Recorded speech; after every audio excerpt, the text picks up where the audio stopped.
Hori.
Gurur Brahma Gurur Vishnu Gurur Devo Maheshwara Guru Sakshat Param Brahma Tasmai Shri Gurave Namaha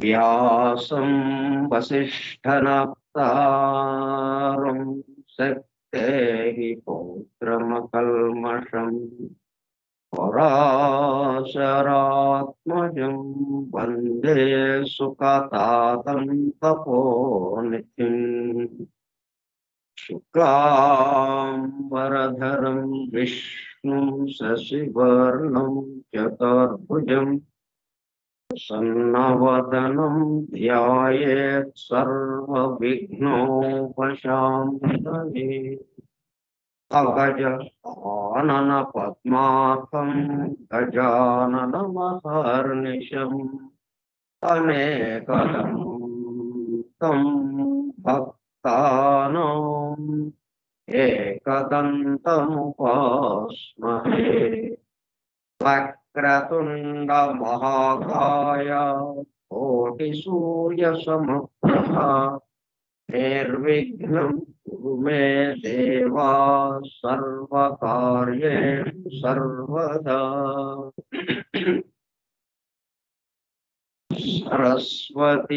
Saraswati Namastubhyam Varade Kamarupini Vedyarambham karishyami siddhirbhavatu me sada.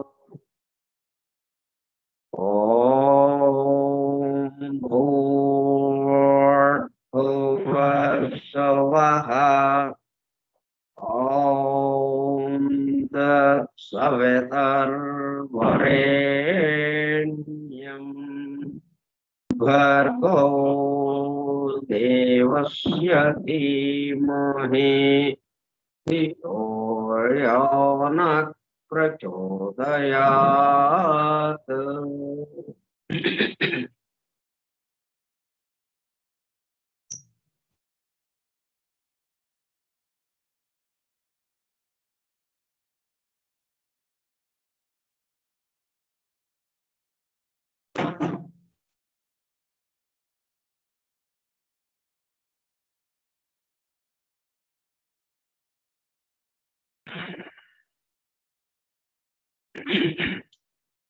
Vasudeva కార్యక్రమ పరిచయ పత్రం.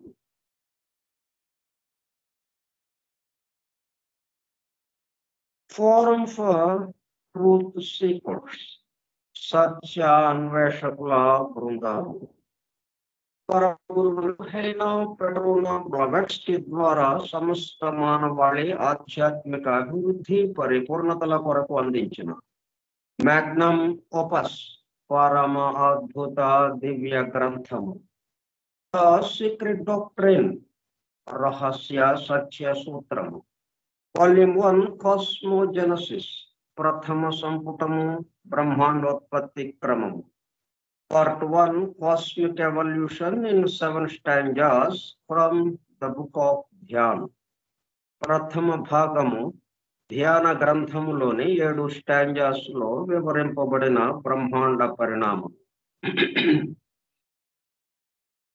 గ్రంథ పఠనము, అధ్యయనము, అవగాహన, ఆత్మదర్శనము కార్యక్రమము. 134వ పాఠము 1/5/2024 బుధవారము సాయంత్రం 4:30 గంటలు. ద సీక్రెట్ డాక్ట్రిన్ స్కైప్ గ్రూపులో సుదూర ప్రాంతాలలో ఎవరింట్లో వారు హాయిగా విశ్రాంతి తీసుకుంటూ ఏకకాలంలో ఒకేసారి ఏమి చేస్తున్నాము? వింటున్నాము. ఏమి వింటున్నాము? శాస్త్ర సాంకేతిక రంగంలో ఎంతో వేగముగా పురోగమిస్తున్న ప్రస్తుత కాలంలోని మానవాళి అదే వేగముతో ఆధ్యాత్మిక రంగంలో కూడా పురోగమించుటకు వీలుగా ప్రపంచంలోని అన్ని జాతుల మతముల పవిత్ర గ్రంథములలో పొడుపు కథల రూపంలో అర్థం అయి అవనట్లుగా ఉన్న సృష్టి రహస్యములను సృష్టి అమెరికా కూర్పును బహిర్గతం చేసి మానవాళికి అందించి వాటి అవగాహన ద్వారా ఆత్మదర్శనము పొందుట అను దివ్య ప్రణాళిక అమలు పరచబడుటకు పరమ గురువులు మేడం హెలినా పెట్రోనా బ్లవెట్స్కీ ద్వారా అత్యద్భుతముగా అందించిన ద సీక్రెట్ డాక్ట్రిన్ గ్రంథంలో బాహాటముగా ఇవ్వబడిన అతి నిగూఢములైన సృష్టి రహస్యములు, వాటి మూలము, గ్రంథ హృదయమును చేరు పద్ధతులు తెలుసుకోవాలనే తీవ్ర ఇచ్ఛతో, తపనతో సత్యాన్వేషణలో భాగముగా ఎన్నో నిగూఢ విషయములను మరింత లోతుగా తెలుసుకుంటూ సత్యమును చేరు ప్రయత్నంలో మనమందరము ఇక్కడ చేరాము. దానితో పాటు ఆధునిక విజ్ఞానం యొక్క దృష్టి పథము నుండి తప్పిపోయిన తత్వదర్శన అన్వేషణలో అనగా సత్యాన్వేషణ కొరకు కూడా ఈ గ్రంథము దగ్గరకు వచ్చాము. The true student of the secret doctrine is a జ్ఞానయోగి అని తన చివరి రోజులలో మేడం బ్లవెట్స్కీ అన్న మాటలను నిజం చేయటానికి మనమందరము జ్ఞానయోగిగా ఒకటకు కూడా ఇక్కడ చేరాము. గత 2 సంవత్సరముల 8 నెలల కాలము పాటు ద సీక్రెట్ డాక్ట్రిన్ గురించి తెలుసుకోవడానికి ప్రయత్నించిన మనము ప్రస్తుతము ఇక్కడ చేరి ద సీక్రెట్ డాక్ట్రిన్ ను తెలుసుకుంటూ ఆపై సమస్త విశ్వముగా రూపుదాల్చిన ద సీక్రెట్ డాక్ట్రిన్ యందు ప్రవేశించి ద సీక్రెట్ డాక్ట్రిన్ గా స్వస్థితి యందు మేల్కాంచుటకు చేస్తున్న చిరు ప్రయత్నమే ఈ కార్యక్రమం. ఈ దివ్య జ్ఞాన మహాయజ్ఞ కార్యక్రమంలో పాల్గొని మనం ఏ పని చేసినా కానీ ఈ 4 స్థాయిల్లో చేస్తే అప్పుడు చిట్ట చివరికి మన స్వస్థితిలోకి వెళతాం. అది ఏదైనా కావచ్చు. మనమంతా ఏం చేస్తుంటామంటే సామాన్యంగా ఎందుకు స్వస్థితిలోకి వెళ్ళలేకపోతున్నామంటే సగం వరకు ఆగిపోతున్నాం. పనులు చేస్తున్నాం, చాలా చాలా చాలాగా చేస్తున్నాం ఎంతో శ్రద్ధగా. కానీ ఆ పనులు ఈ భౌతికంగా స్థూల జగత్తుకి సంబంధించి భౌతిక విషయాలకు సంబంధించి మాత్రమే పరిమితం అయిపోవటం వల్ల మనం ఆ మిగతా 2 భాగాలని చేరలేక ఇంకా 3 భాగాలు, మిగతా 3 భాగాలు అంటే 4 పాదాలుగా ఈ సృష్టి ఉంది అనుకుంటే విశ్వము 4 పాదాలు కలిగి ఉన్నది అనుకుంటే 3 పాదాలు మనకు అందుబాటులో లేకుండా ఉంది.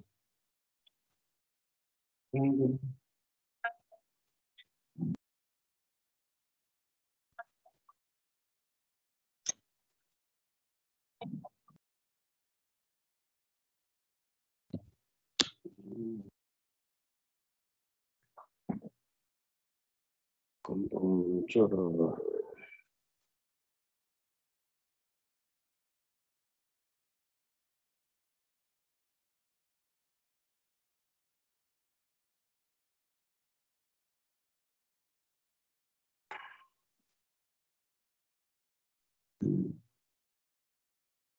విశ్వము 4 పాదాలుగా మనము భావించుకుంటే మన సౌలభ్యం కోసం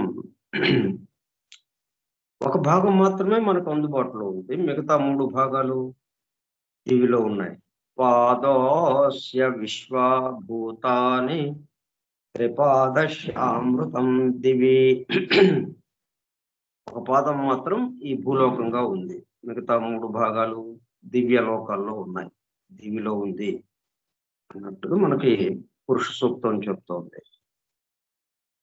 కాబట్టి మనం ఇక్కడ 4 రకాలుగా ముందు గురించి, తర్వాత దాన్ని తెలుసుకుంటూ, తర్వాత దాని యందు ప్రవేశించి స్వస్థితి యందు మేల్కొల్చుటకు 4 భాగాలు ఇది. ఇట్లా ఏ కార్యక్రమం అయినా కానీ మనం ఈ 4టిగా తీసుకుంటూ నెమ్మదిగా స్వస్థితిలోకి రావాలి.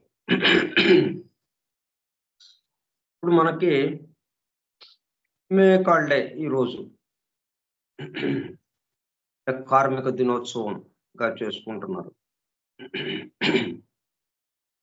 ప్రపంచ కార్మికులారా ఏకం కండు అన్న నినాదంతో ఈ కమ్యూనిజం అనేది వచ్చింది.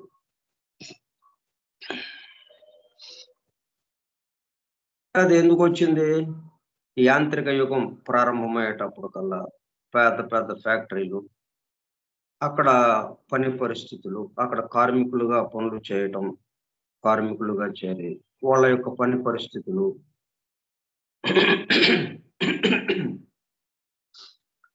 దాంతో చాలా ఇబ్బందులు పడి ఎన్నో కష్టాలు పడి కష్ట నష్టాలు పడటంతో మొత్తం అందరూ కూడా ఒక ఉద్యమం లాగా తీసుకొచ్చి అందరూ కలిసి దానికి వ్యతిరేకంగా పోరాడి తన పని గంటలు, పని వేళలు, అంటే రోజుకి 8 గంటల పని అన్నట్టుగా దాన్ని సాధించారు. అలాగే కొంత జీతాలు వాటికి సంబంధించి కూడా వాళ్ళు సాధించారు కొంత. అంటే అదే సమయంలో ఈ వీళ్ళ స్లోగన్, వాళ్ళ నినాదం ఏంటి? ప్రపంచ కార్మికులారా ఏకం కండు. అంటే ఒక విభాగం మాత్రం, 2గా సమాజాన్ని 2 భాగాలు చేసినట్టయింది. 2 భాగాలు చేసినప్పుడు ఒక భాగం ఇంకొక భాగంతో నిరంతరము ఘర్షణ. అట్లా కాకుండా నేను ఒకళ్ళ అవసరం ఒకళ్ళకు ఉంది. పనివాళ్ళు లేకుండా యజమాని లేడు, యజమాని లేకుండా పనివాడు లేడు. ఇద్దరికి ఒక అవసరము, ఒకరి అవసరము ఇంకొకరికి ఉంది. కాబట్టి ఆ అవసరాన్ని నేను ఆ యజమాని నేను పనివాడి కోసం ఇట్లాగే చేస్తున్నానని వాడు, పనివాడు యజమాని కోసం నేను చేస్తున్నానని వీడు, అలాగా ఒకరి కోసం ఒకరు అన్నట్లుగా చేసుకుంటూ వెళ్తే క్రమంగా మొత్తం సమాజం అంతా పరిపూర్ణ స్థితికి వెళ్ళటానికి అవకాశం వచ్చింది. అదే సమయంలో దీనికోసం ఎలాగైతే పోరాడారో ఆ పోరాటం అంతా ఏమైంది? భౌతిక స్థితికి మాత్రం పరిమితమైంది. అట్లా మనం పనులన్నీ అలా చేసుకుంటున్నాం అన్నమాట. భౌతిక స్థితి వరకు పరిమితం చేసేటప్పుడు కల్లా ఈ పోరాటం ఇంకొంచెం ముందుకు తీసుకెళ్తాయి. ఈ పోరాటాన్ని మనం అస్వస్థితిలోకి వెళ్ళిపోతాం. అందుకనే మనం ఈ అధ్యయనాన్ని అట్లాగా, ఈ అధ్యయనం అనే కార్యక్రమాన్ని మనల్ని ఎక్కడికి తీసుకెళ్ళాలి? స్వస్థితి యందు మేల్కొల్చటం, ఏకత్వ భావంలోకి, ఆత్మదర్శనంలోకి తీసుకెళ్ళాలి. అందుకు ఈ ప్రయత్నం. ఈ దివ్య జ్ఞాన మహాయజ్ఞ కార్యక్రమంలో పాల్గొని చెవియొగ్గి వినుచున్న, అనగా ఒళ్ళంతా చెవులు చేసుకుని వినుచున్న ప్రియ సత్యాన్వేషక సోదర శ్రోతలందరకు నమస్కారం. ఆని బెసెంట్ ద్వారా ప్రసాదింపబడిన universal prayer invocation. Oh, hidden life, vibrant in every autumn. Oh, hidden life, light shining in every creature. Oh, hidden love, embracing all in oneness. May each who feels himself as one with thee know he is also one with every other.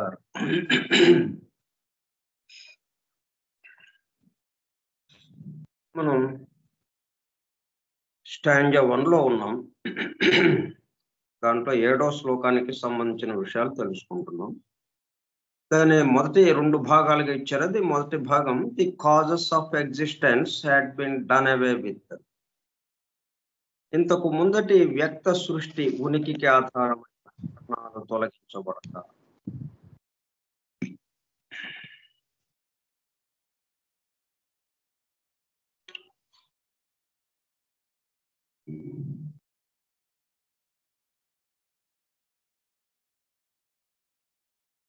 తర్వాత 2వ భాగం, the visible that was and the invisible that is rested in eternal non being, the one being. ఏదైతే ఇంతకు ముందు దృగ్గోచరమై కనిపిస్తూ పరిమిత భౌతిక సృష్టిగా వ్యక్తమైనదో అదే ప్రస్తుతం అగోచరమై కనిపించని అవ్యక్త స్థితిలో ఉండి వ్యక్త అవ్యక్త స్థితులకు ఆధారమైన శాశ్వత మూల స్థానమునందు కాలము చోటుతో సహా విశ్రాంతి తీసుకుంటున్నది.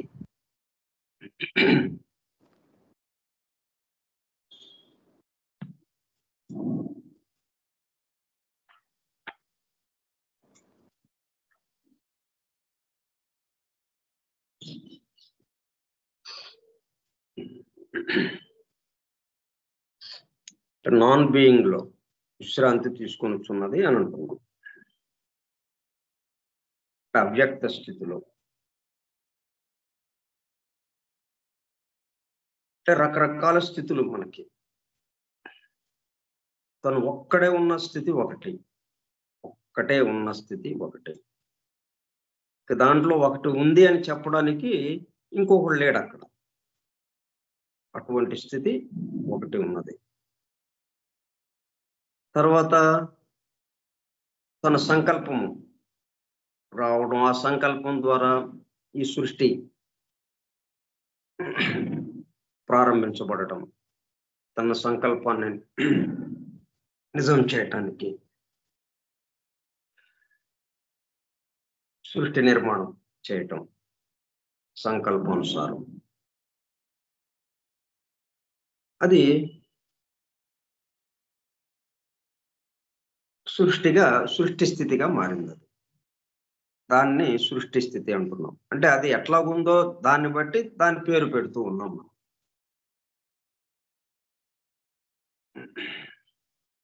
ఆ సృష్టి స్థితి మరలా వ్యక్తము అవ్యక్తము అన్న 2 స్థితులుగా మారుతూ ఉంది. అది కాసేపు వ్యక్తమవుతుంది, కాసేపు అవ్యక్తంలోకి వెళ్తుంది. కాసేపు కనిపిస్తోంది, కాసేపు కనబడడం లేదు. కాసేపు పగలు, కాసేపు రాత్రి అన్నట్టుగా అయింది. కాసేపు సృష్టి స్థితి, వ్యక్త స్థితి, కాసేపు ఆ సృష్టి స్థితే, కాసేపు వ్యక్తము, కాసేపు అవ్యక్తము. అవ్యక్తం అంటే ప్రళయ స్థితి అన్నట్టుగా. ఈ కనిపించే దాన్నేమో బీయింగ్ అన్నాం, సృష్టి స్థితిని బీయింగ్ అన్నాం. కనపడకుండా ఉన్న దాన్ని అవ్యక్తము, ప్రళయ స్థితిని ఏమన్నాం, నాన్ బీయింగ్ అంటున్నాం.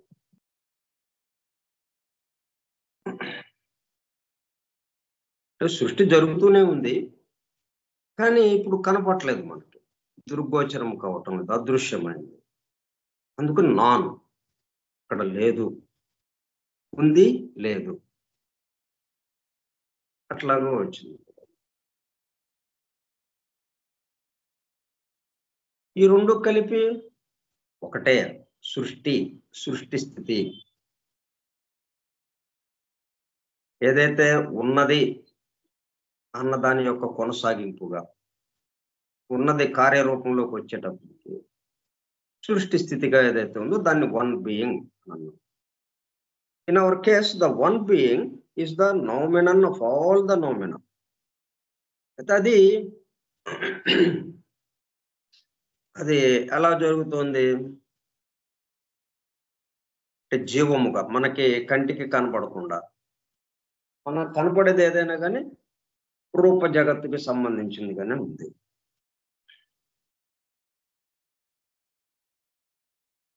కాబట్టి ఈ వన్ బీయింగ్ నోమినన్ ఫెనామినన్ అనే 2 భాగాలుగా మనకి తెలుస్తూ ఉంది. 2 కనిపిస్తూనే ఉన్నాయి. ఒకటి లేకుండా ఇంకొకటి లేదు. నోమినన్ అంటే సూక్ష్మంగా కంటికి కనపడకుండా ఉన్నది ఒకటి జీవము. ఫినామినన్ అది రూపముగా మారి, జీవము రూపముగా మారి రూపాన్ని నడుపుతూ మనకి ఎదురుగా రూపం వరకే తెలిసేటట్టుగా, అది జీవము తెలియకుండా ఉండేటట్టుగా అలాగా ఉంది మనకి. మనం దాన్ని అనుభూతి చెందలేకపోతున్నాం జీవాన్ని. ఎందుకని జీవముగా అయి ఉన్నాం కాబట్టి, రూపం అనేటప్పుడు కల్లా విడిపడింది కాబట్టి ఆ రూపాన్ని మనం తెలుసుకోగలుగుతున్నాం. మనం తెలుసుకుంటున్నామంటే దాని నుంచి విడిపడినట్టుగా, మనకన్నా అన్యంగా అది ఉండడం వల్ల. జీవం దగ్గరికి వచ్చినప్పటికల్లా అదే మనమై ఉన్నాం కాబట్టి అది తెలియటం లేదు. దాని మరో రూపమైనటువంటి రూప జగత్తు మాత్రం మనకి, ఇంకొక స్థితి అయినటువంటి రూప జగత్తు మాత్రం మనకి తెలుస్తుంది. కాబట్టి ఇక్కడ noumenon of all the noumena which we know must underlie ఫెనోమినా.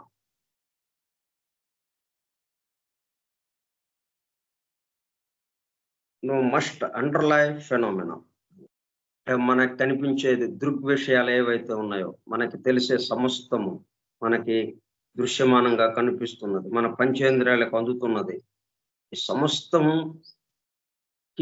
ఆధారంగా ఉన్నది ఆ నోమెన, జీవము, చైతన్యము. And give them what ever shadow of reality they possess. ఇప్పుడేంటి రియల్ గా ఉన్నదేంటి, వాస్తవంగా యథార్థంగా మార్పులకు గురి కాకుండా ఉండేది. రూప జగత్తేమో మార్పులకు గురి అవుతుంది. మనం పుట్టిన దగ్గర నుంచి దేహం ఉంది, ఇది ఒక రూప జగత్తుకు సంబంధించింది, క్షణము మారుతూ వచ్చింది. కానీ అణువులన్నీ మారుతూ వస్తున్నాయి. 7 సంవత్సరాలు అయ్యేటప్పటికల్లా దేహాణువులన్నీ మొత్తం చనిపోయే వాటి స్థానంలో కొత్త అణువులు వచ్చినాయి. అంటే పుట్టినప్పటికీ 7 సంవత్సరాల వయసు నిండినప్పటికీ ఉన్న దేహానికి పూర్తిగా తేడా వచ్చింది. అదే ఆకారం ఉంది మనకి, చూడటానికేమో క్రమక్రమంగా పెరుగుతూ ఉన్నది. అదే రూపురేఖలుగా, అదే కనుముక్కు తీరుతో అట్లాగే ఉంది.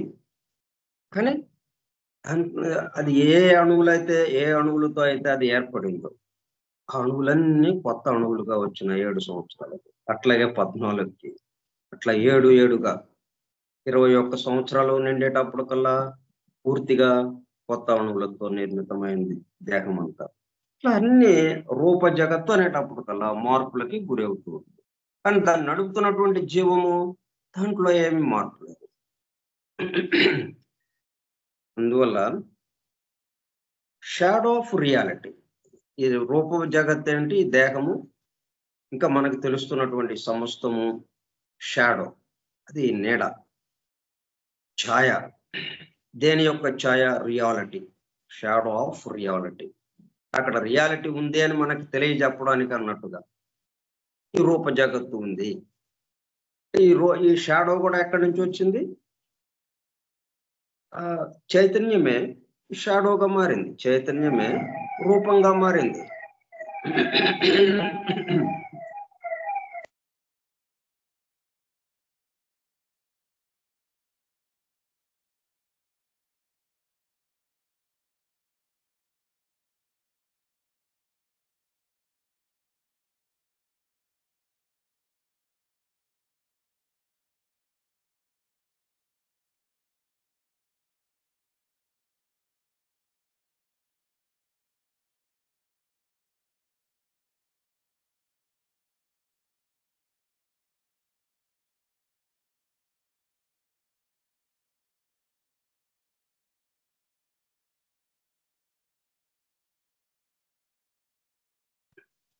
షాడో ఆఫ్ రియాలిటీ 2 విభాగాలుగా ఉంది. ప్రతిది కూడా షాడో, రియాలిటీ. షాడో అంటే ఏదో దాని మానాన అదొచ్చి పక్కన జారటం కాదు. రియాలిటీ యొక్క షాడో. అంటే ఒకటే జలం ఎట్లాగైతే మంచుగడ్డ కట్టుకుందో, జలము మంచుగడ్డ 2 స్థితులు కాదు, అది 2 వస్తువులు కాదు అక్కడ ఉన్నాయి. ఒకటే మంచుగడ్డగా మారింది. మంచుగడ్డ మరలా జలంగా మారుతుంది, జలము మంచుగడ్డగా మారింది. అలాగా రియాలిటీ ఏదైతే ఉందో ఆ చైతన్యము, జీవము, అది రూపంగా మారింది. రూపము మాత్రమే మనకి తెలుస్తోంది. ఎందుకంటే రూపం లేకపోతే ఈ అనేకత్వానికి, ఈ డ్యుయాలిటీకి అవకాశం లేదు. ఇప్పుడు ఆయన యొక్క సంకల్పం ఏంటి? తను పెక్కులు కావాలి. తను పెక్కులు కావాలి అన్నదానికి తప్పనిసరిగా అనేకత్వం ఉండాలి.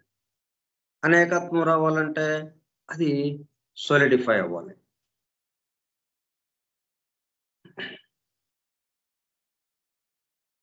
Shadow of reality they possess, but which we have not the senses or the intellect to cognize at present.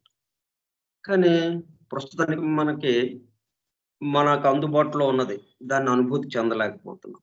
ఆ రెండో భాగం ఏదైతే ఉందో, రెండోది అంటే అసలైంది ఏదైతే ఉందో, ఆ రియాలిటీ, యథార్థంగా వాస్తవంగా ఉన్నది, ఆ చైతన్యము, ఆ జీవము, దాన్ని మనకి అది తెలియటం లేదు. మన యొక్క ఇంద్రియాలు కానీ, మన యొక్క మనస్సు కానీ, మన బుద్ధి కానీ, మన ఆలోచన కానీ, మనకున్నటువంటి సమస్త తెలివితేటలు, మనకున్న సమస్త శక్తులు కూడా తీసుకున్నప్పటికీ దాన్ని మాత్రం తెలుసుకోలేకపోతున్నాం.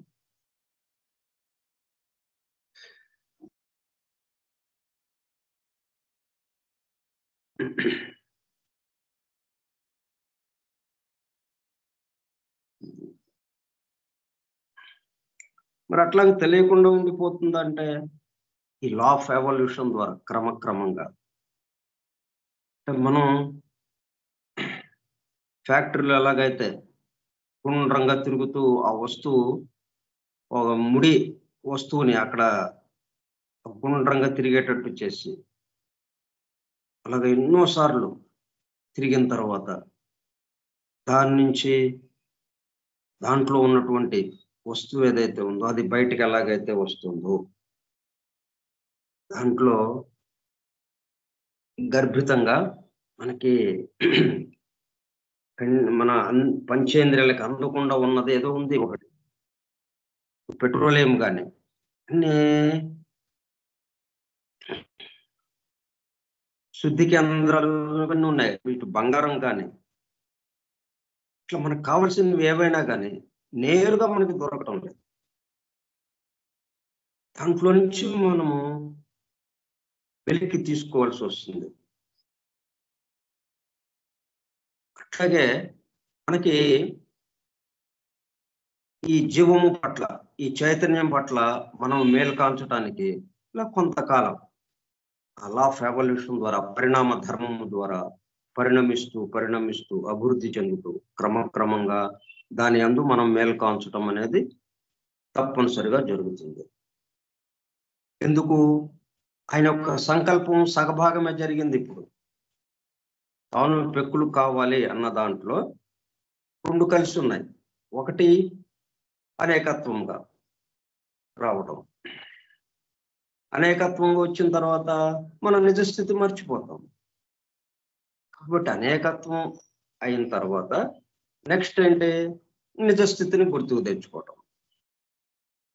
నిజస్థితిని గుర్తుకు తెచ్చుకునే ఇక్కడ ఈ భూలోకంలోనే మనం చక్కగా వ్యవహరిస్తూ ఉండటం. సమస్త ముందు ఉన్న ఒకడే ఇన్ని రూపాలు తీసుకుని ఇక్కడ తిరుగాడుతున్నాడు.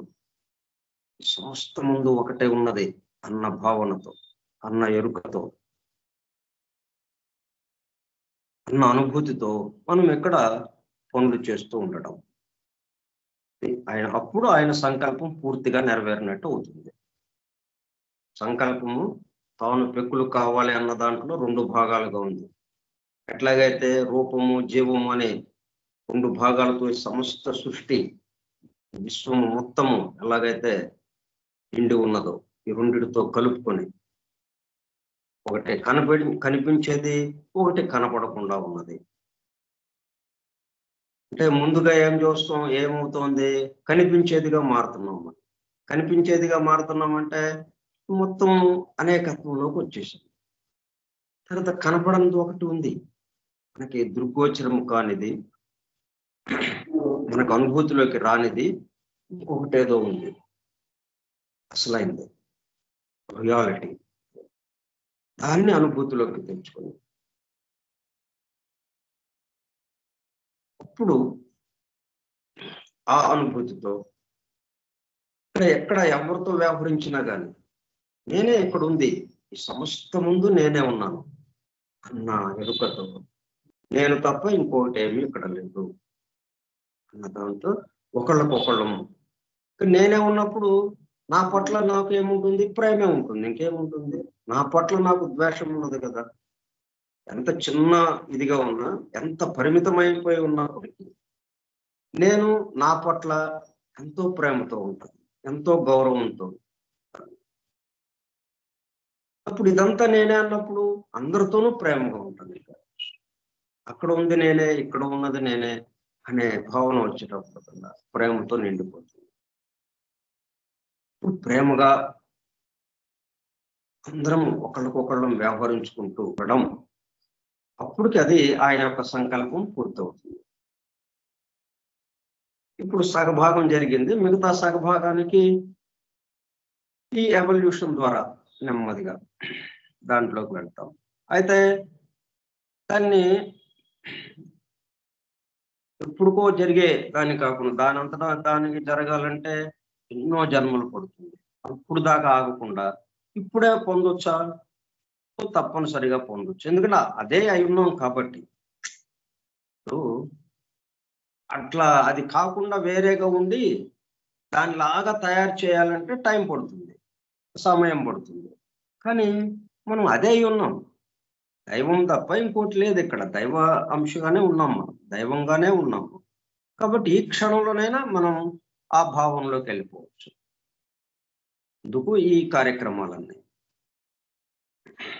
ఈ రకరకాల యోగ సాధన పద్ధతులు ఇట్లా మనకి అందుబాటులోకి తీసుకొచ్చి త్వరగా అవటానికి కూడా ఒక పక్కన ఏర్పాటు చేయబడి,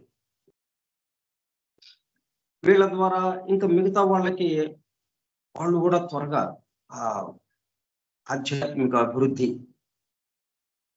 త్వరగా అభివృద్ధి చెంది ఆ పరిపూర్ణత్వంలోకి రావడానికి వీళ్ళ యొక్క తోడ్పాటు వాళ్ళకి అందించడం ఇట్లాగా జరుగుతూ ఉన్నది.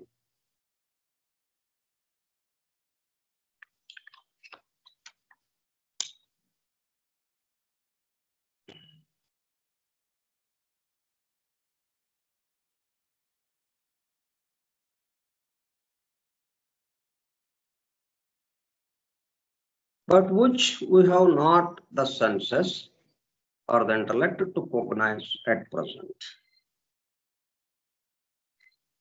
ఇప్పుడు ఇక్కడ ఏం చెప్తున్నాం మనం, కారణాలు తొలగించబడ్డాయి. కారణాలు తొలగించబడినాయి కాబట్టి కార్యం కూడా తొలగించబడినట్టే కదా. కార్యము ఉండదు, కారణం ఉంటేనే కార్యం ఉంటుంది, అది కలిసిపోయే ఉంటుంది. కారణం ఒక చోట, కార్యం ఒక చోట ఉండటానికి అవకాశం ఉంది. ఏదైనా కానీ కలిసిపోయేది. ఉచ్ఛ్వాసం ఒక చోట, నిశ్వాసం ఒక చోట ఉండదు కదా. గాలి పీల్స్తున్నాము ఒక చోట, గాలి విడుస్తున్నాము ఇంకొక చోట ఉంటుందా? ఉండదు కదా. పీల్చే చోటే విడిచే ప్రదేశం కూడా అదే అయి ఉంటుంది. అట్లా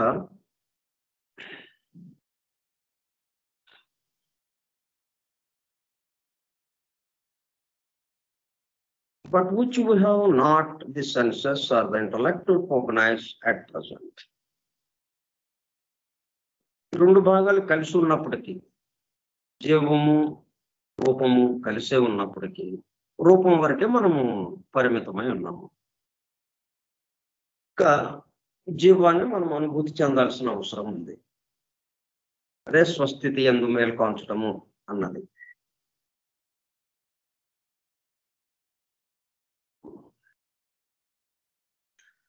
మరి ఇదెందుకు చెప్తున్నారు ఇక్కడ?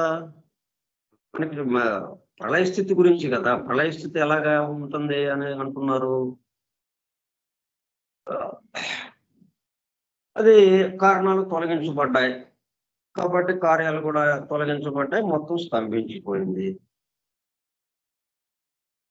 ఇప్పుడు దృగ్గోచరంగా ఉన్నటువంటి ఈ భౌతిక సృష్టి అంతా ఏదైతే వ్యక్తమై ఉందో, ఈ రూప జగత్తు మొత్తం అది కనిపించిన అవ్యక్త స్థితిలో ఉండి శాశ్వత మూలస్థానం ముందు కాలము చోడుతో సహా విశ్రాంతి తీసుకుంటుంది. అది కదా మనం ఇప్పుడు పరిస్థితి ఏంటి?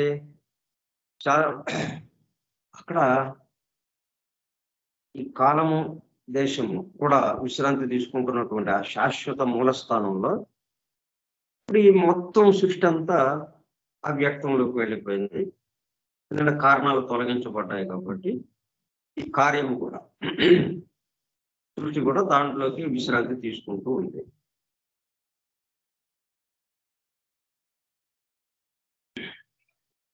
ఇట్లా ఉన్నప్పుడు మనం ఈ విషయాలు ఎందుకు చెప్పుకుంటున్నాము అంటే,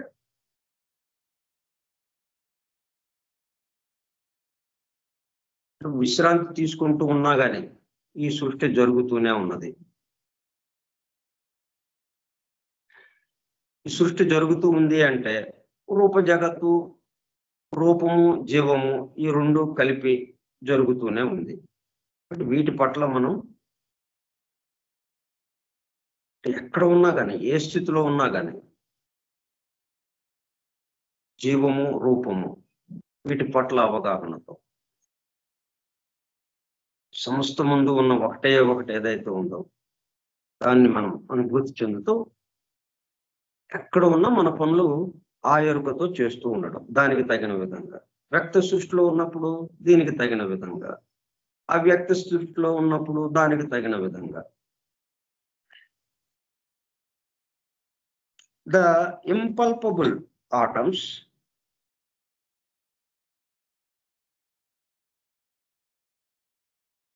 అంటే ఇన్పల్పబుల్ అంటే వాటిని మనం ఉంది అన్నట్టుగా ఏదో చూచాయిగా ఉంటుంది కానీ దాన్ని మనం తెలుసుకోలేము.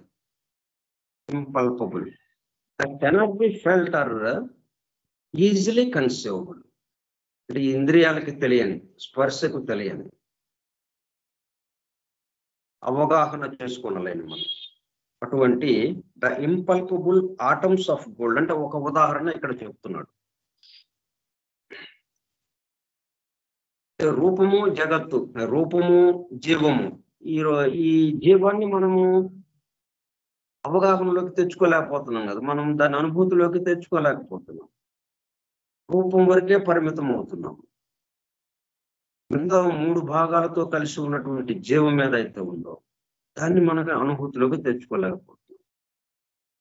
అది ఇట్లా ఈ రెండు కలిసి ఉన్నాయని మనం ఎలా చెప్పగలం? జీవము రూపము కలిసి ఉంది అని ఎలా చెప్పగలం అంటే మనకి బాగా తెలియడానికి ఒక ఉదాహరణ చెప్తున్నాను. The impalpable atoms of gold scattered through the substance of a ton of auriferous quartz.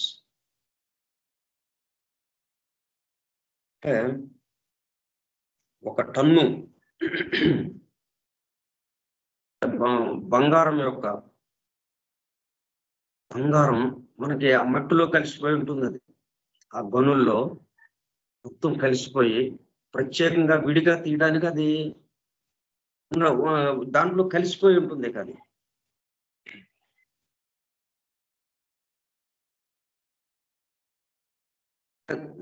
మన పరమాణువుల అంటే చిన్న అణువులుగా పరమాణువులుగా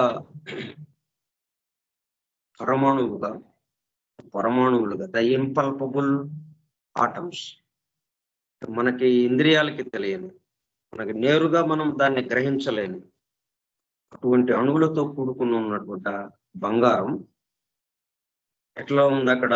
scattered through the substance of a ton of auriferous.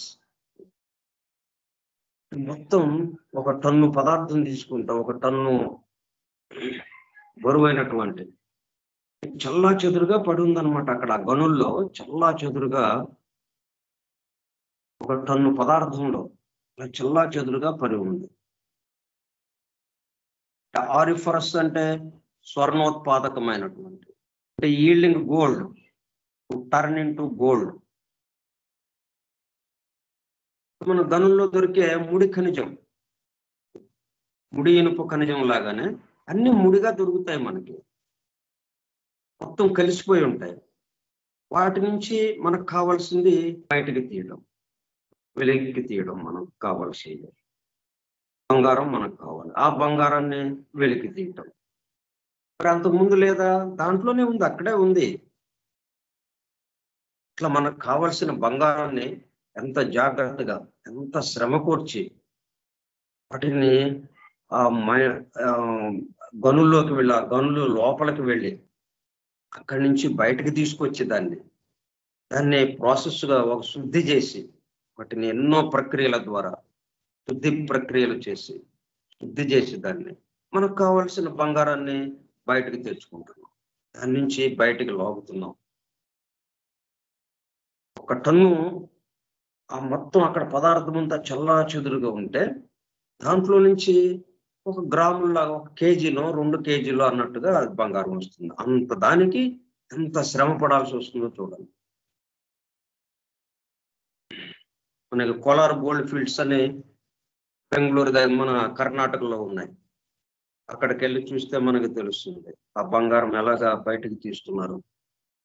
మొత్తం ఆ మట్టిలో కలిసిపోయి ఉన్నటువంటి ఆ గనుల్లో ఉన్నటువంటి మొత్తాన్ని, ఆ ముడిగా ఉన్నటువంటి దాన్ని బయటకు తీసి ఎంతో ఆ శుద్ధి ప్రక్రియలు చాలా సామాన్యంగా ఉండవు, ఎన్నో రకాలుగా చేసి దాంట్లో నుంచి మనకు కావలసినటువంటి అసలైన బంగారాన్ని బయటికి తీస్తున్నారు. ఆ బంగారు పణువుల్ని బయటికి తీసి అది మనం ఉపయోగించుకుంటున్నాం. మనకు కనిపించేది ఇప్పుడు అక్కడ 2గా ఉన్నాయి కదా, బంగారం కానిది అక్కడ ఉంది, బంగారంది అక్కడ ఉంది, 2 కలిసిపోయి ఉన్నాయి. దాంట్లో మనం ఏం చేస్తున్నాం? మనకు కావాల్సింది ఏదో దాన్ని బయటకు తీసుకుంటున్నాం, కానిదేమో పక్కన పెట్టేసేసి, పక్కకి తీసేసేసి మనకు కావాల్సిన బంగారాన్ని మనం తీసుకుంటున్నాం. అట్లాగే ఈ రూప జగత్తు అంతా చూస్తున్నాం. ఈ రూప జగత్తుకు ఆధారమైన జీవాన్ని మనం అనుభూతికి తెచ్చుకోవాలి. అయితే ఇక్కడేంటి? తీసేసేది ఏం లేదు. ఇక్కడ మనం ఉదాహరణలన్నీ ఏంటంటే పద్ధతి కోసం, ఇదిగో ఈ పద్ధతిలో మనం ఆలోచించాలి అని చెప్పడం కోసం ఈ ఉదాహరణలే కానీ వాస్తవంగా ఈ ఉదాహరణ దానికి సరిపోదు. ఎందుకంటే అది మొత్తం ఒకటిగా ఉన్న దానికి సంబంధించింది, ఇదేమో విడివిడిగా అనేకత్వానికి సంబంధించింది కాబట్టి ఇదేమో కొంతమేరకే ఆ తోడ్పడుతుంది మనం అది తీసుకువెళ్ళటానికి. ఇప్పుడు ఇక్కడ ఏంటి? మనం ఏం చేస్తాం? మిగతాది వదిలేస్తాం కదా. మనకు కావాల్సిన బంగారం తీస్తాం, మిగతాది అది శుద్ధి చేసిన బంగారాన్ని మాత్రం మనం తీసుకుంటాం. ఆ మిగతాదంతా మనం బయటకు పారేస్తాం, దాన్ని వినియోగించం మనం. ఇంకా వేరే ఇతర ప్రయోజనాలకు ఏదైనా వినియోగిస్తే వినియోగించుకోవచ్చు, అంతే తప్పితే మనం బంగారంగా అది తీసుకోం కదా. కానీ ఇక్కడేంటి? జీవమే రూపంగా మారింది. అట్లాగా వస్తాం మనం ఇక్కడికి వచ్చేటప్పటికల్లా. కాబట్టి ఈ రూపంలోనే ఆ జీవాన్ని చూడటం మనం, ఈ మంచుగడ్డలోనే ఆ జలాన్ని చూడటం మనం. జలం కోసం ఎక్కడికి వెళ్తాం? మంచుగడ్డలో ఉంది జలం, మంచుగడ్డ నిండా జలమే ఉంది. అక్కడ జలం కోసం ఇంకొక చోటకి ఎక్కడికి వెళ్తాం? మంచుగడ్డగా ఇక్కడ ఉంటే ఆ మంచుగడ్డలోనే జలం ఉంది. కాకపోతే అది జలము అని మనం తెలుసుకోవాలంటే మంచుగడ్డ ఉండదు అక్కడ. విచిత్రంగా అంటే మంచుగడ్డగా ఉంటుంది, లేకపోతే జలంగా ఉంటుంది. అంతేగాని జలాన్ని, మంచుగడ్డని వేరు చేసి చూద్దామంటే అసలు సాధ్యమయ్యే పనే కాదు. ఎందుకని? ఒకటే 2 రూపాలుగా ఉంది కాబట్టి. అంటే ఇటుగన్నా ఉంటుంది, లేకపోతే అటుగన్నా ఉంటుంది కానీ 2గా ఉండటానికి అవకాశం లేదు. అట్లాగే దైవము ఈ భౌతిక సృష్టిగా, ఈ విశ్వముగా ఇక్కడ నిలబడ్డాడు. ఈ విశ్వంలోనే మనం ఆయన్ని వెతకడం. ఈ విశ్వంగానే ఆయన్ని చూడటం. ఈ మంచుగడ్డగానే ఆ జలాన్ని చూడడం. అదే ఇక్కడికొచ్చేటప్పటికల్లా మనకేంటంటే బంగారంగానే మిగతా అంతా చూడం కదా మనం. బంగారం వరకు మనం తీసుకుంటాం, మిగతాది తోసేస్తాం. కాకపోతే పద్ధతి 2 కలిసి ఉన్నాయి. దాంట్లో నుంచి మనకు కావాల్సింది బయటకు తీస్తున్నాం. అట్లాగే ఇక్కడ ఆ చైతన్యం, ఆ జీవాన్ని మనం గుర్తించి, ఆ జీవానికి సంబంధించి మనం మేల్కాంచి, జీవమే రూపంగా అయిందని మళ్ళీ తర్వాత దశలో. సో ఇక్కడ ఉన్నదంతా జీవమే, ఇంకొక స్థితిలో ఉంది. ఉన్నది జీవమే, చైతన్యమే, కానీ ఇంకొక స్థితిలో ఉంది. ఎందుకు ఇంకొక స్థితిలో ఉంది? మరి మనం ఆ స్థితిలో లేకపోతే మనము వ్యవహరించడానికి కుదరదు. మనం ఒకళ్ళకొకళ్ళము ఇలాగ వ్యవహరించుకోవాలి, మాట్లాడుకోవాలి, ఆటలాడుకోవాలి, ఆనందంగా జీవించాలి. ఇవన్నీ చేయాలంటే మరి అనేక రకాలుగా ఉండాలి. మరి అదేమో ఒక రకం కదా, ఒకటిగా ఉంచేదది. మరి ఆయన యొక్క సంకల్పం ఏంటి? అందరూ ఆనందంతో గంతులు వేయాలి, సంతోషంతో ఉండాలి. అందరూ ఒకరి పట్ల ఒకరు ప్రేమతో మెరుగుతూ ఉండాలి. అది కదా మరి. అలా ఉండాలి అంటే అనేకత్వము ఉండాలి. అదే సమయంలో ఈ అనేకత్వానికి సంబంధించినటువంటి ఒకే ఒకటి ఏదైతే ఉందో, ఇన్ని మంచుగడ్డలకి కారణమైనటువంటి ఒకే ఒక జలం ఏదైతే ఉందో, ఆ జలము మనకు గుర్తుండాలి. ఇన్ని మంచుగడ్డల్లోనూ ఉన్న జలము ఒకటే అన్నది గుర్తుపెట్టుకొని అలా వ్యవహరించడము అనేది. ఇట్లా ఇప్పుడు ఈ ఉదాహరణ ఎందుకు చెప్తున్నాడు అంటే, మనం మన చుట్టూ ఉన్న దాంట్లో ఉన్న రూపము, జీవము కలిసిపోయి ఉన్నాయి, ఒకటిగా ఉంది. కాబట్టి దాంట్లో నుంచి మనము విడదీసుకోవటం మొదటగా. విడదీసుకుంటే మళ్ళీ మనకేం తెలుస్తుంది తర్వాత? అదే ఇదయిందని తెలుస్తుంది. మంచుగడ్డ నుంచి ఇది మంచుగడ్డ ఎలాగో వచ్చింది, దీని వెనక స్థితి ఏదో ఉంది, దీనికి కనపడం ఏదో మనకుంది కదా. జలం కనపట్లేదు కాబట్టి అది చైతన్యము, జీవము అనుకుందాం ఉదాహరణకి. మన కంటికి కనపడుతుంది రూప జగత్తు. ఇప్పుడు మనకి జీవం కావాలి, చైతన్యం కావాలి, అంటే జలం కావాలి. తీసుకుందాం, లోపల ఎక్కడుందో వెతుకుదాం పట్టండి అని మనం దాన్ని ముక్కలు చేసాం. ముక్కలు చేసే కొద్ది కొద్దిగా నీరు వస్తూ మొత్తం ముక్కలు అయితే కానీ మొత్తం నీరుగా మారింది. సరే, జలం వచ్చింది. జలం వస్తే మరి మంచుగడ్డేది అట్లా అంటే జలం అంతకు ముందు ఎట్లా ఉంది? మంచుగడ్డగా ఉంది. మంచుగడ్డే జలము, జలమే మంచుగడ్డ అన్నదానిగా మనం ఇక్కడ ఈ మొత్తాన్ని చూస్తూ, జీవమే రూపము, రూపమే జీవము, 2 వేరుగా లేవు. ఇప్పుడు ఇక్కడ impalpable atoms of gold scattered through the substance of a ton of auriferous quartz. గనుల్లో ఉన్నటువంటి ఆ శిలలుగా ఉన్నటువంటి, అంటే మట్టితో కలిసిపోయి, ఆ ఇసుక రేణువులతో మట్టితో కలిసిపోయి ఉన్నటువంటి బంగారం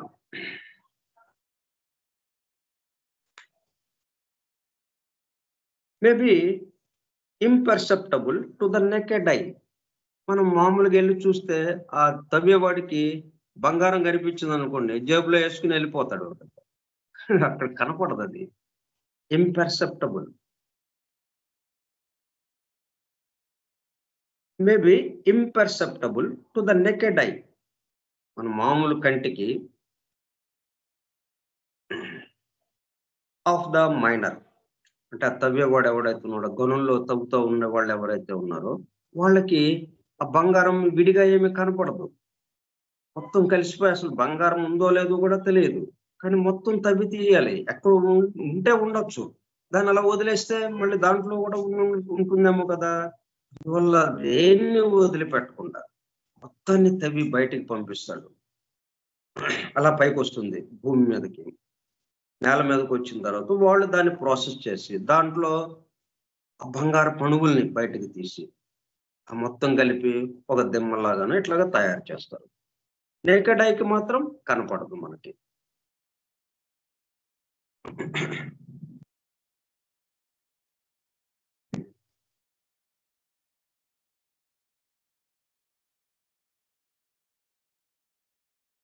ఆ తవ్వకం తవ్వేవాడికి మాత్రం ఆ బంగారు పణుగులు బయటకి కనపడవు. Naked eye of the miner, yet he knows that they are not only present there, కానీ వాడికి తెలుసు. ఎందుకు మరి అక్కడ కనపట్లేదు కదా! ఎందుకు బంగారం లేదు కదండీ! ఎందుకు ఇక్కడ అనవసరంగా తవ్వటం? ఊరికే శ్రమ. తీసేయండి అని అంటాడా? ఉందండి. ఎందుకంటే అంతకుముందు పరిశీలించాడు. అంతకుముందు పరిశీలించి దాంట్లో ఉండడాన్ని చూసాడు వాడు. కాబట్టి తప్పనిసరిగా ఉంటుందిక్కడ అని మళ్ళీ తవ్వుతున్నాడు. ఒక్కసారి తవ్వి దాన్ని పరిశీలిస్తే దాంట్లో ఉందా లేదా అని చూసుకుంటే దాంట్లో ఉంది. బంగారు పణుగులు ఉన్నాయి దాంట్లో. బంగారం బయటికి తీయగలిగాడు. కాబట్టి ఇక్కడ కూడా మన కంటికి కనపడకపోయినప్పటికీ దాంట్లో బంగారం ఉంది అన్న విశ్వాసంతో, నమ్మకంతో దాన్ని బయటికి తీస్తూ ఉన్నాడు వాడు. Yet he knows that they are not only present there, అతనికి తెలుసు దాంట్లో ఉన్నవే, but that they alone give his quartz any appreciable value. దాన్ని ఒక శిలలాగా చేస్తే దానికి ఎంతో విలువైనటువంటి బంగారంగా అది మారిపోతుంది. అట్లాగా బంగారంగా, విలువైన బంగారంగా అది మారుతుంది. దాన్ని దాంట్లో నుంచి బయటకి మనం తీసి విలువైన బంగారం క్వార్ట్జ్‌ని తయారు చేయగలం మనం. శిలల్లాగా, దిమ్మల్లాగా మనము చేయగలము దాంట్లో నుంచే అని అతనికి తెలుసు. ఆ మైనర్ ఎవరైతే ఉన్నారో ఆ గని తవ్వేవాడికి. And this relation of the gold to the quartz may faintly shadow forth that of the noumenon to the phenomenon.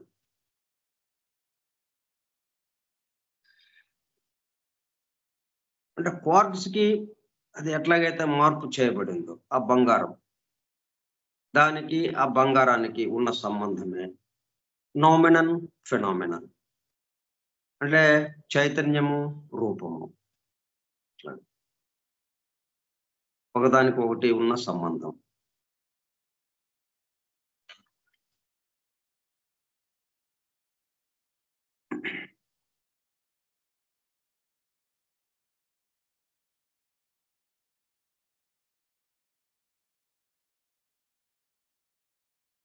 And this relation of the gold to the quartz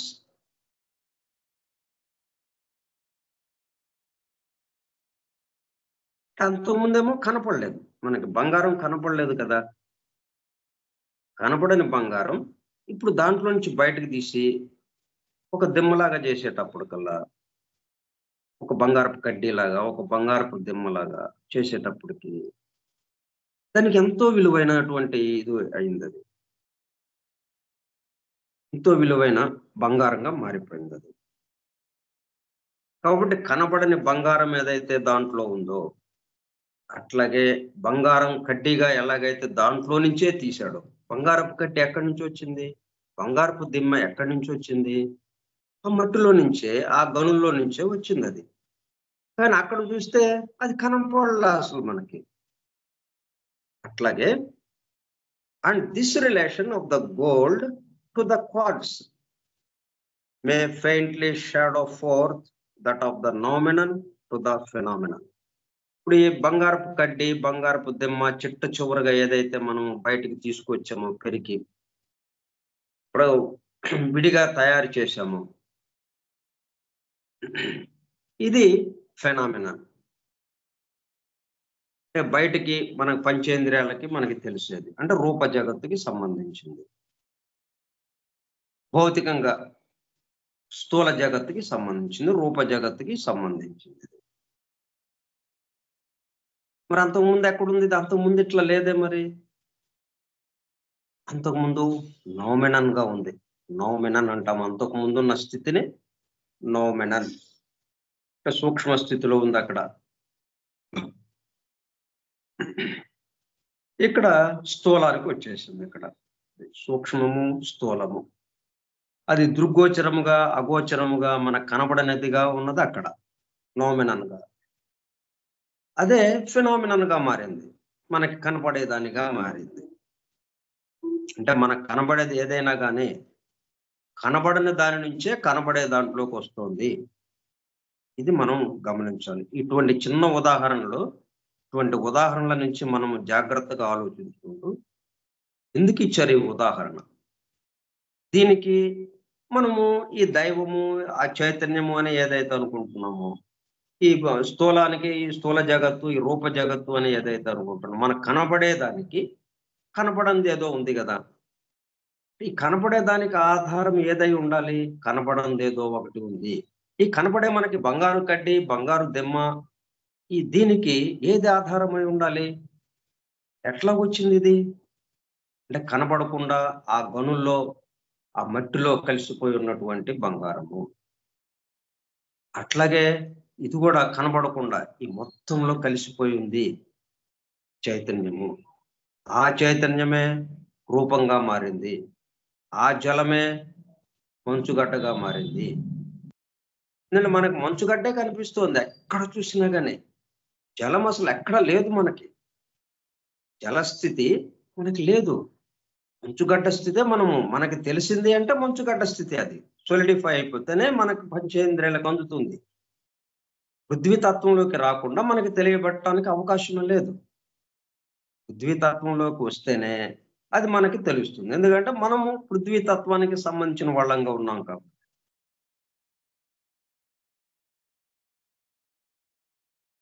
ఇప్పుడు మనం ఇది ఎక్కడి నుంచి వచ్చింది మరి? ఈ బంగారపు కడ్డీ ఎక్కడి నుంచి వచ్చింది అన్నప్పుడు, అదిగో అక్కడ కనబడకుండా ఉన్న ఆ గనుల్లో నుంచి బయటకు తీసి దాంట్లో నుంచి బయటకు తీసుకొచ్చారు. దాంట్లో దాన్ని శుద్ధి చేస్తే ఈ బంగారం బయటపడింది. అట్లాగే ఈ మంచుగడ్డ జలంతో నిండి ఉన్నది. ఈ రూప జగత్తు, ఈ స్థూల జగత్తంతా దేంతో నిండి ఉంది? చైతన్యము, జీవముతో నిండి ఉన్నది.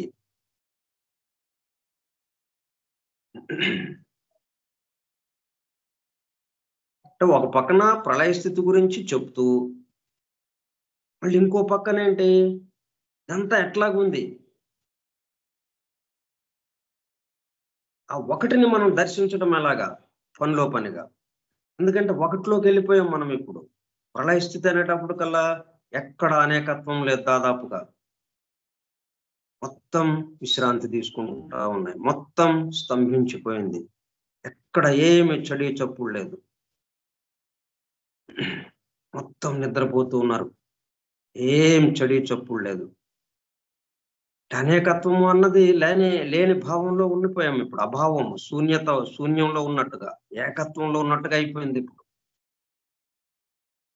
ఇక్కడ మనం జాగ్రత్తగా ఈ ఏకత్వమే అనేకత్వంగా మారుతోంది అన్న దాంట్లో, ఈ ప్రళయ స్థితే సృష్టి స్థితిలోకి వస్తోంది. కొత్తగా వేరే ఇంకో స్థితి లేదు. ప్రళయ స్థితి, సృష్టి స్థితి రెండు ఉండవు విడివిడిగా. సృష్టి స్థితే, అంతకు ముందున్న సృష్టి స్థితి ప్రళయ స్థితిలోకి మారిపోయింది. ఇప్పుడు మనం ప్రళయ స్థితిలో ఉన్నాం అనుకుంటున్నాం. ఈ ప్రళయ స్థితే సృష్టి స్థితిలోకి వస్తుంది. ఇట్లా మనం అర్థం చేసుకోవాలి అని. కాబట్టి ఇక్కడ ఉన్నదేంటి? ఒకటే మారుతూ ఉంది, అటు ఇటు అటు ఇటు. పగలు రాత్రి, పగలు రాత్రి రెండు ఉన్నాయా? లేవు. పగలు రాత్రి ఒకేసారిగా కనిపిస్తాయా మనకి? లేదు కదా. ఉంటే పగలు, లేకపోతే రాత్రి. అంటే పగలే రాత్రిగా మారుతుంది, రాత్రే పగలుగా మారుతుంది.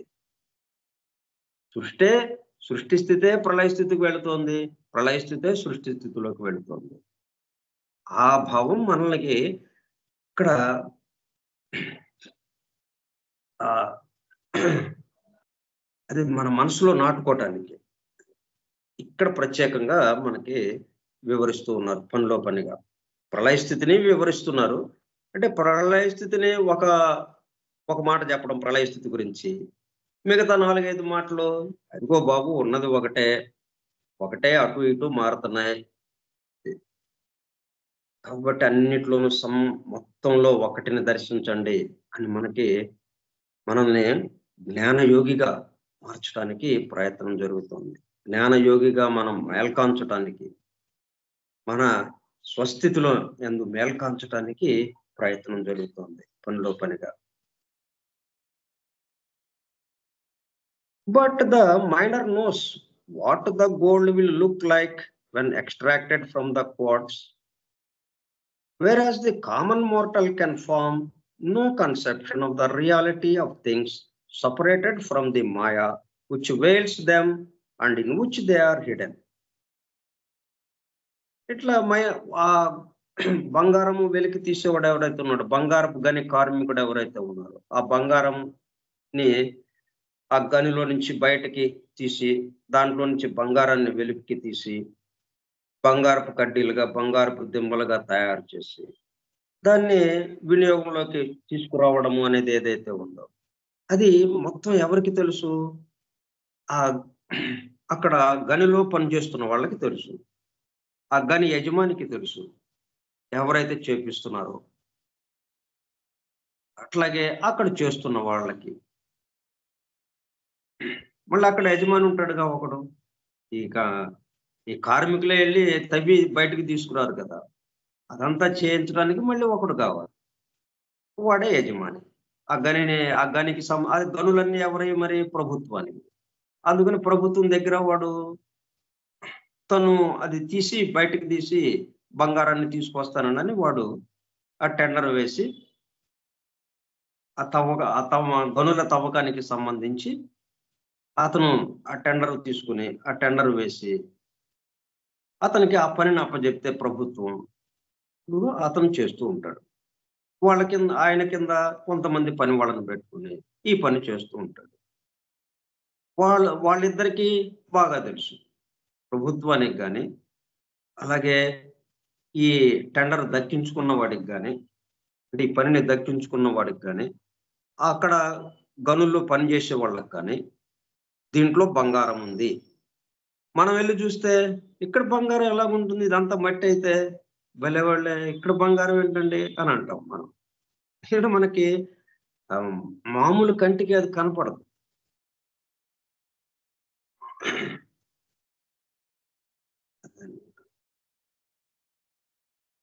అట్లాగే మనం ఈ మాయ అనే తెర మనకి వేయబట్టడంతో, మాయ అనే తెర మొత్తం కప్పబడి ఉండడంతో ఈ చైతన్యము, జీవము మనకి అనుభూతిలోకి రావటం లేదు. దానికి సంబంధించి ఇంకా కొన్ని విషయాలు మనం వచ్చే సోమవారం నాడు చెప్పుకుందాం. ఇప్పుడు ఇది ఈ కార్యక్రమం మనం మొదలుపెట్టి ఏప్రిల్ 24న మొదలు పెట్టాం. 2023వ సంవత్సరం ఏప్రిల్ నెల 24వ తేదీ మొదటి శ్లోకం మొదలు పెట్టుకున్నాం. ఇప్పటికి మొదటి స్టాంజాలోనే ఉన్నాం. 7వ శ్లోకంలో విషయం తెలుసుకుంటున్నాం. సంవత్సరం అయింది. ఈ సంవత్సరం కాలం పాటు అంటే మనల్ని నడిపినటువంటి, మనం ఒకరికొకళ్ళం కృతజ్ఞత చెప్పుకోవటం వల్ల పెద్ద ఉపయోగం లేదు. అంటే మనం అదే 2 విషయాలు. మనం ఏం చేస్తాం? వెంటనే మనకి ఒకళ్ళకొకళ్ళం కృతజ్ఞత చెప్పుకుంటాం. థ్యాంక్స్ అండి, ధన్యవాదాలండి అని చెప్పుకుంటాం. మీరెంతో సహకరించారు. అందరూ సహకారంతో ఈ సంవత్సరం పాటు అవిచ్ఛిన్నంగా, నిరంతరాయంగా ఒక కార్యక్రమం చక్కగా చెప్పుకున్నాం మనం. అలా జరిగింది అని మనం ఒకళ్ళకొకళ్ళు కృతజ్ఞతలు చెల్లించుకుంటాం, కృతజ్ఞతలు చెప్పుకుంటాం. కానీ ఇది ఎక్కడ రూప జగత్తుకి సంబంధించింది. ఇది బాహ్యంగా, ఔటర్గా, స్థూలంగా ఉన్న విషయం ఇది. కానీ అంతరంగంగా ఉన్నది, మనల్ని నడిపేది. మనంతటికి మనం నడవగలమా? లేదు కదా. మనల్ని ఇద్దరిని వినటానికి మీరు కూర్చోవడం, చెప్పడానికి నేను ఇక్కడ కూర్చోవడం, వినటానికి మీరు అక్కడ కూర్చోవడం, మన ఇద్దరిని అనుసంధానం చేస్తున్నటువంటి ఫోను, ఈ ఫోన్‌లో ఆ లింకు దానికి సంబంధించిన ఏర్పాటు, మరలా ఇవి రికార్డింగ్ చేస్తూ, ఆ రికార్డింగుల్ని సేవ్ చేస్తూ, వాటిని యూట్యూబ్ ఛానల్‌లో మళ్ళీ అప్‌లోడ్ చేస్తూ, ఇన్ని రకాలుగా ఎంతోమంది పనిచేస్తూ ఉన్నారు. ఇన్ని పనులు ఇంతమంది ద్వారా ఎవరు నిర్వహిస్తున్నారు? ఒకే ఒకడు. ఆ జీవము, చైతన్యము, ఆ దైవము. కాబట్టి ఆయనకి మనమందరం కలిసి ఆయనకి కృతజ్ఞతలు చెప్పుకుందాం. ఆయనకి ప్రణామం చేద్దాం. మరింతగా ఆయన చెప్పిన పనులకి అలా మరింతగా మనల్ని మనం సమర్పించుకొని, ఇంకా ఎక్కువగా చేస్తూ,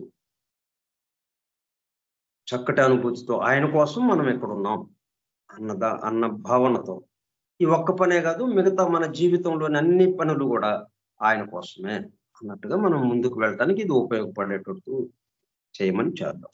ప్రార్థిద్దాం ఆయన్ని. ఓకే. స్వస్తి ప్రజాభ్యః పరిపాలయంతాం న్యాయేణ మార్గేణ మహీం మహీషాః. గోబ్రాహ్మణేభ్యः శుభమస్తు నిత్యం. లోకాः సమస్తాः సుఖినో భవంతు. లోకాः సమస్తాः సుఖినో భవంతు. లోకాः సమస్తాः సుఖినో భవంతు. ఓం శాంతి శాంతి శాంతిః.